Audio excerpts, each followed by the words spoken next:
इस घर में रोज लड़ाई होती थी।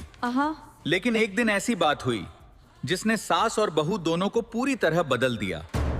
इस घर में सुबह की चाय से पहले अगर कुछ सबसे ज्यादा गर्म होता था तो वो थी सास और बहू की नोक-झोंक।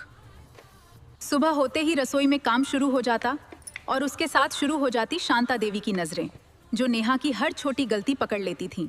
नेहा की मेहनत से बने पराठों में भी शांता देवी को कोई ना कोई कमी जरूर मिल जाती और यही छोटी बातें घर की रोज की नोक-झोंक बन जाती थीं। घर में सबसे ज्यादा मजे पापा जी को आते थे, क्योंकि हर छोटी नोक-झोंक उनके लिए सुबह का मनोरंजन बन चुकी थी। चाय में चीनी थोड़ी कम क्या हुई? शांता देवी के चेहरे के भाव ही बदल गए और नेहा चुपचाप सब देखती रह गई। मोबाइल देखकर खाना बनाना शांता देवी को आज भी बिल्कुल समझ नहीं आता था। जब भी शांता देवी अपने जमाने की बातें शुरू करती, नेहा समझ जाती कि अब लंबा ज्ञान चलने वाला है। उन्होंने कई बार बात बंद करने की कोशिश की, लेकिन घर का माहौल उन्हें फिर आमने सामने ले ही आता था। घर में असली शांति सिर्फ कुछ मिनट ही टिकती थी, फिर कोई छोटी बात दोनों को आमने सामने ला देती थी। सब्जी खरीदना भी दोनों के लिए किसी छोटी बहस से कप नहीं होता था। शांता देवी की नजर से घर का एक भी काम बच पाना लगभग नामुमकिन था।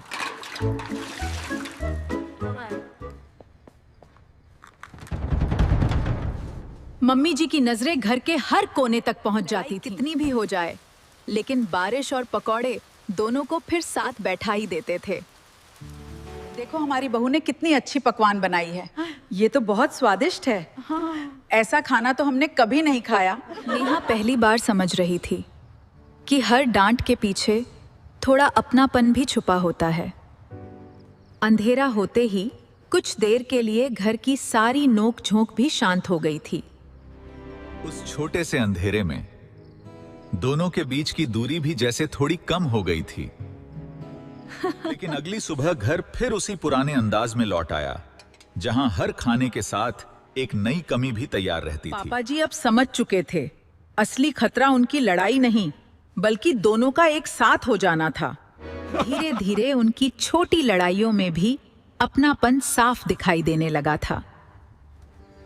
शांता देवी कभी सीधे प्यार नहीं जताती थीं, लेकिन उनकी छोटी छोटी आदतें सब कह देती थीं।